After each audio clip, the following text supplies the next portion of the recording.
All right, welcome back to 321 study paper CSME, Corporate Strategic Management and Ethics. And we look at the new topic of risk management. Now, of course, while this is a new topic, we shouldn't think of it as separate from the other discipline of strategic management. Well, this is because if you are a manager and what you are being paid to do is to make sure that an organization would achieve its goals, then you must look very carefully at the topic of risk.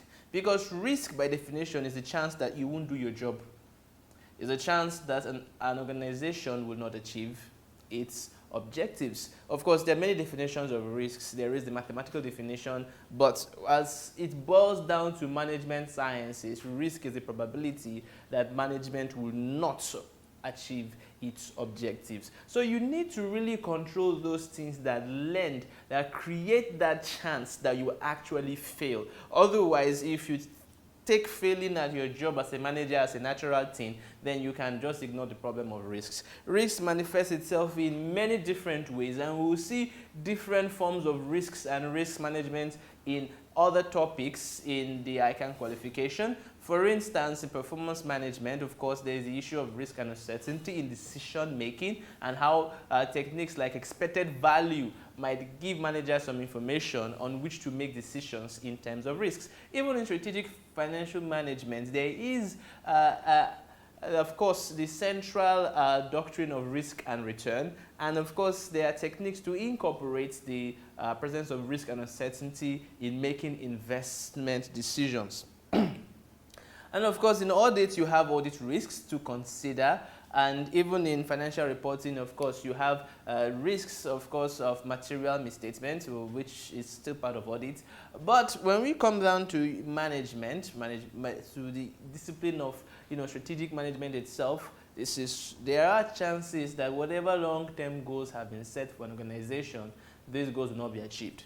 This might manifest itself in the area of strategic drift, where the environment changes and the organization goes a different way. This can manifest itself in the area of threats. All threats pose risks. Risks, of course, that will interfere with the organization in trying to achieve its objectives, and in many other ways. So we will look briefly, of course I say briefly, because for purpose, of course, the extent of content, risks, the topics discussed in risks are just a tip of the iceberg, mainly to let the accountant in a business organization know about the subject of risks and how pervasive it is, and what really is their contribution to the controls that will help to reduce risks. So let us dive into it. Now, of course, risks, uncertainty, hazard, and there are different ways to, of course, like I have said, there are different definitions of risk. Risk, of course, can be explained as the chance that an expected outcome will not happen, or a chance that the outcome will deviate from expectations. Okay? In performance management, you will, of course, be introduced to the point of known outcomes, that you have risks when the different outcomes are known, but you have uncertainty where you have no idea what's going to come out. The chance, that is probability, that the expected or desired outcome, of course, that outcome which is goal achievement,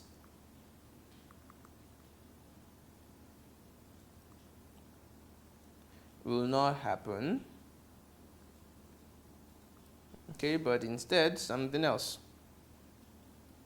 will happen. This, of course, could include the occurrence of known possible outcomes.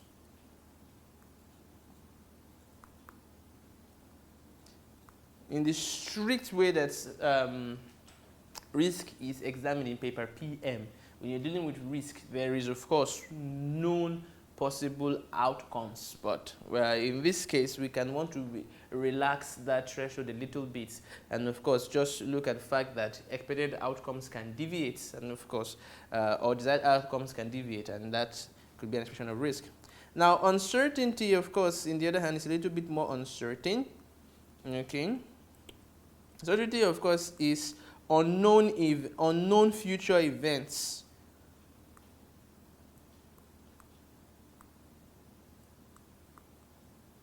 Just the unknown that could have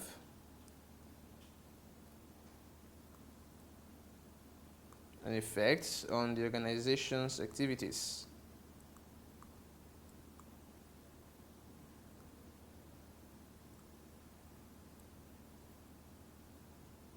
Achievement of goals. Then hazard. Hazard, of course, is a Belgian football player. Oh, sorry. Hazard, of course, is the outcome of manifested risk. You know, if there's a risk that a forklift will malfunction and collapse under the weight of load, hazard is when that actually happens.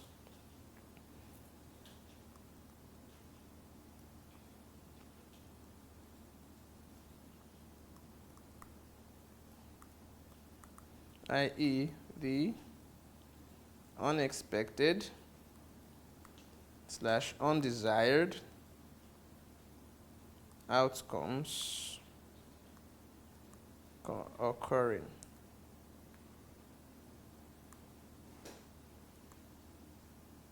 So that is why you hear the words fire hazard. Okay, of course there was risk of fire outbreak in a dry savanna area, in a dry grassy area, but when that risk actually manifests and you have a fire outbreak, that becomes fire hazard. You know, whenever you have an accident in the workplace, they call that health and safety hazard, not just health and safety risk. So e.g. fire hazard, health and safety hazard.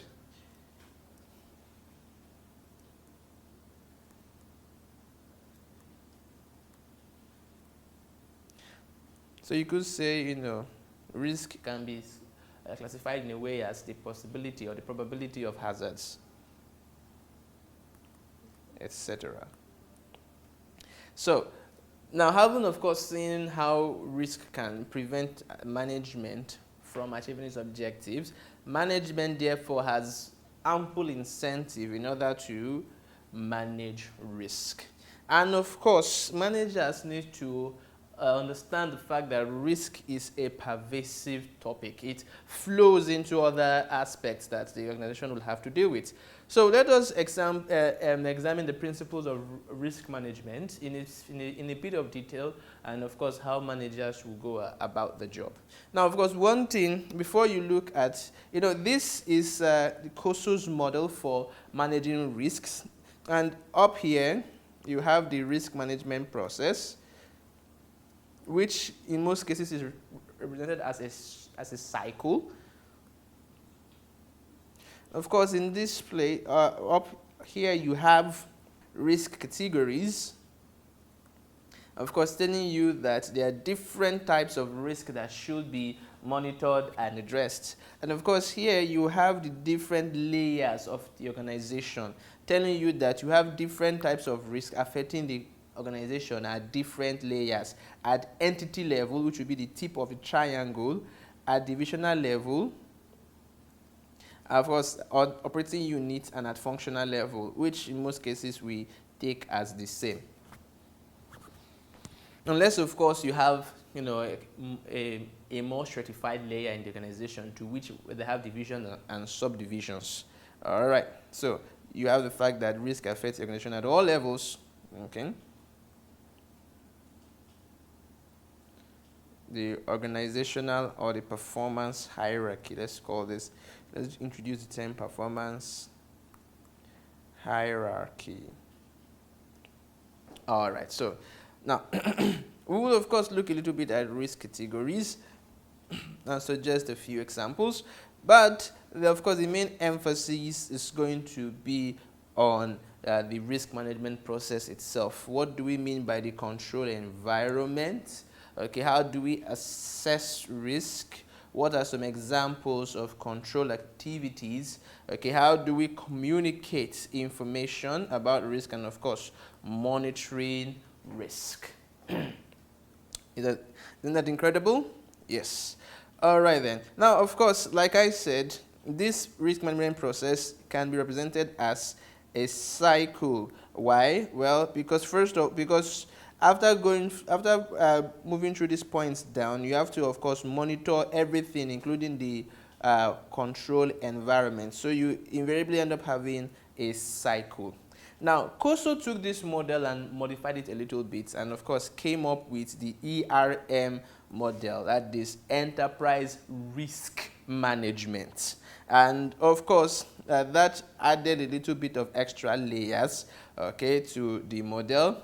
Now, of course, telling you that you need to have objectives to risk management before you actually start looking for risk categories, looking for possible events that could happen that, of course, will be undesirable to the company's attempt to achieve its objectives. Then, of course, assessing risks and bringing up a response to that risk, and, of course, control activities, and how to communicate all information relating to risk management and the continuous monitoring of the activities around risk management. You have, again, on this side, the performance hierarchy. Of course, having the subsidiary, the business unit, the division, and the entity level, flowing from here down to here. And of course, we have different categories. All right, but we have an extra category. Rather than just having operations, we have strategic, letting us know that, for a large entity, which is what the word enterprise represents in this case, for a large enterprise, there's going to be some distinction between strategic activities and business and operational activities. So having separated operational risk from strategic risk, you can, of course, know that there are some risks that are long-term in nature that affects not just the chance of an employee stumbling and injuring himself, but of course the chance of that the next 5-year goals we have are going to be a complete miss. So let's begin to dive into this one by one. On top here we have risk categories, all right, and we can begin to look at the different risk categories. You already have strategic risk. And this is telling you, of course, the risk affecting the company's strategic CSFs. What is CSF? What does it stand for? And how do you understand CSF? What is CSF? Answer, I'm listening. Yes, CSF means critical success factor. And of course, these are the competencies, these are activities that the organization must perform well, not just to succeed, so not just to survive, but to also achieve its strategic goals, to succeed as well. That's why they are called critical success factors. And in order to achieve your strategy, you need to perform your critical success factors well. Of course, we have KPIs which are meant to monitor our achievement of CSF. So whatever risks affect our CSFs, they are strategic in nature. Whatever risk affects strategic CSFs, you can have CSFs at all levels, but whatever risks affect our strategic CSFs, of course, they're strategic in nature. Now, of course, you can easily postulate a strategic CSF, any generic one, and one generic strategic CSF, of course, will be long-term liquidity management.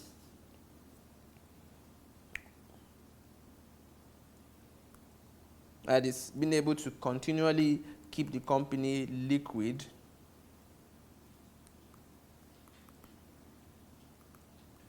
over a long period of time, okay?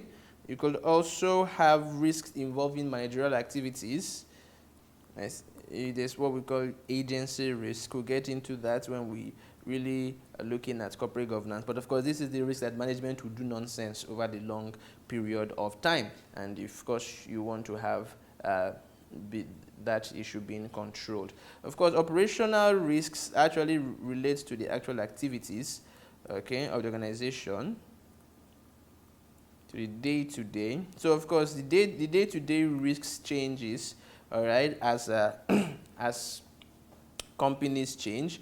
Reporting risk, of course, this relates to financial reporting, as it is usually said. Financial or corporate reporting, well, corporate reporting being the more apt term at an entity of this size, corporate reporting. And this is the risk of material misstatements.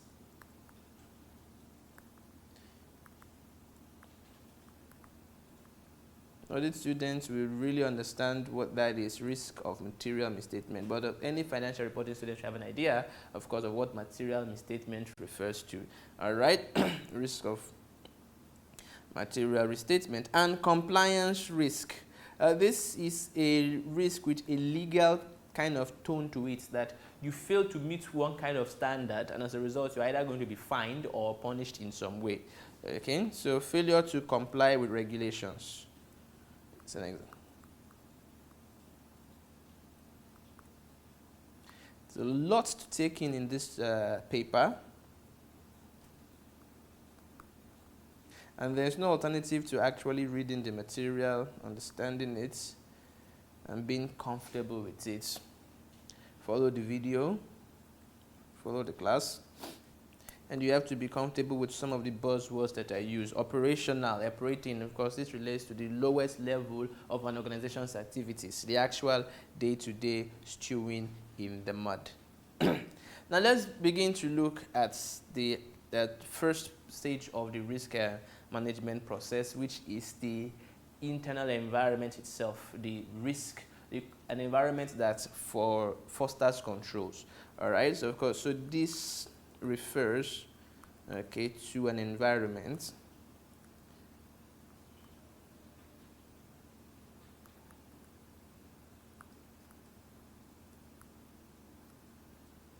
now let us say that a billionaire business mogul goes to open up a factory in the very far remote region of Boigo, and the factory is set up and is staffed by internal recruits, uneducated. They're barely able to wear clothes, but of course they have no experience with how to handle factory work.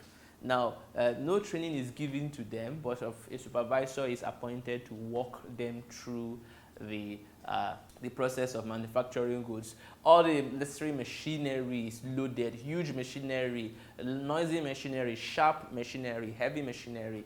It's loaded into the factory. There's enough power, there are wires running everywhere, there's lights, high current, enough to really power a production line. Then you have the materials brought in, different kind of exotic materials needed for the manufacturing process, and you blow the whistle and the factory is operational. Now, of course, the exercise here will be thinking of how many things will go wrong and how long it takes something to go wrong. And the winning prediction will probably state that something will go wrong in the very first day, which is, of course, that day's production schedules will not be met because naturally you have untrained staff. Also, more serious is the risk of injury to one of those untrained staff who have never seen technology before. And then, of course, there's a very sharp power sound there, and they, what does this thing do? And that's how the fingers fall off. I mean, even in factories in Nigeria that have where people are experienced with this equipment, people still lose fingers. What about in such an environment?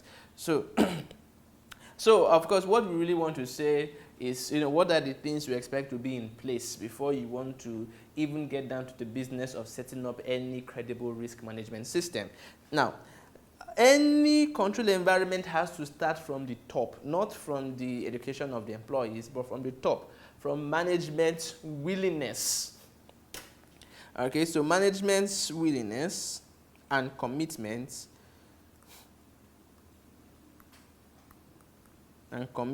to risk management. Anybody who has done a little bit on controls can tell you that one of the greatest problems affecting controls is the possibility of management override. Many times, some managers have power to subvert controls for their own needs. And of course, when there's a law that states that, I think it's called Murphy's Law, that anything that can go wrong will go wrong. So whenever a manager has all the power in his hands to break down the controls anytime he wants and do necessarily anything he wants, he will most likely do that. He will do anything he wants. And of course, that may not coincide with what the company wants. But that anything he wants might be taking 10 billion from company funds and using that to fly to Dubai to marry extra wives. That anything he wants might, of course, include private jets. Anything he wants might include buying, using all the 100 company cars for his personal use. I don't know how he intends to use it, but let's just say he does that. So management willingness and commitment is a critical part. And even the more critical aspect of it is not just the possibility of management override. It's, of course, monkey see, monkey do. Employees might only take controls seriously when they see that management themselves are under control. Management has to respect control. Management willingly submit themselves to control. Otherwise, the employees will only try to get by doing the bare minimum and not really bothering, because hey, management is just really red tape. It's just really to please some kind of office bureaucracy, and it doesn't really run deep. So management willingness and commitment, that cannot really be overstressed. You can write multiple points in any exam scenario, from stressing out the importance of management willingness and commitment to a controlled environment. Then you need, of course, a kind of training. Let's just first of all put the fact that you need employees to be informed, okay, by which I mean educated and capable, which can also be read as skilled workers. This is because if you bring somebody who has never been trained to a dangerous machine, they'll injure themselves on the first day. And imagine if children fall down and injure themselves from riding bicycles. So imagine what will happen if they try to operate dangerous power source. So of course, then you then need to have a general risk awareness around the entire organization. People must be aware that if you put your hand there, you get electrocuted, and well, life insurance policy might not really cover the cost of raising your children. So you should really think about that before you put your hands in the wrong places. So general risk awareness, of course, informed, all right? A free flow of information, okay, to all stakeholders, especially the workers,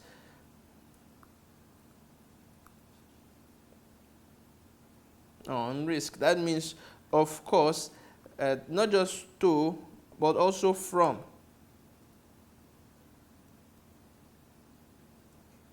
Now, one thing you want is that if there is a risk, if there's a risk of the main door, okay, to a kind of a factory, a sensitive part in a factory, collapsing and locking and trapping the workers in for hours in the sweltering heat. And of course, the employees there who are most able to realize the the presence of such risk, should be able to communicate that risk to whoever it is that is responsible for being able to, for attending to well, the defective door. And then if there is no provision, no mechanism for the employees to communicate the presence of such risks, and of course what's going to happen is that it's going to manifest as a hazard, and then when that happens, the company will probably lose productive man hours, and as well as expenses will be incurred for rectification. So those are some general parts, necessary parts for a functional control environment. Now, we then, of course, say that you need to set risk objectives. Okay, now if you want to reduce the probability of something happen, all right, what are the objectives you If you want to, before you go about creating controls, what do you want those controls to achieve? Okay, reducing risk to zero probability is possibly impossible. Statistically, there will always be a very tiny percentage that something can happen. Even if that percentage is 1 to the 1 millionth power, it is still a very reasonably statistical probability, even though this is practically impossible by all stretches of the imagination.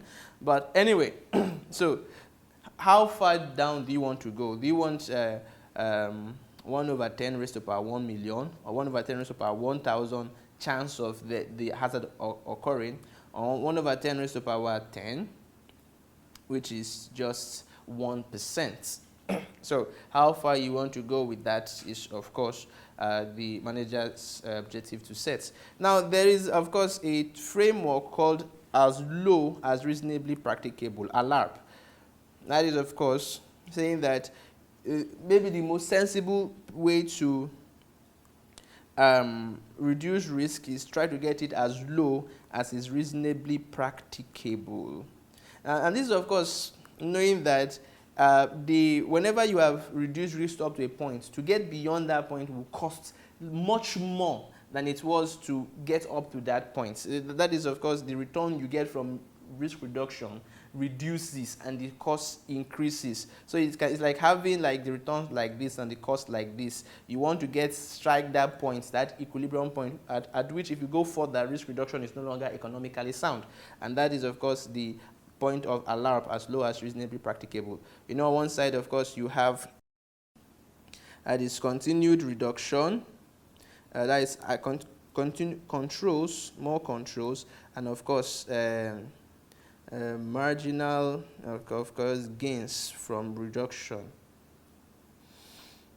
As the gains you get is going to be decreasing. So you want to get as low as reasonably practicable, where there's no more marginal gain from reduction. That's where you should stop.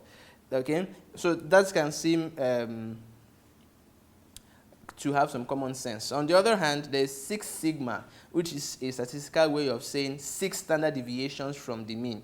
6 sigma expressed statistically it's about a probability of 0.0000, I think one more 4%. So it's a very, very low probability. 0.004, okay, I think there's just like this 4%.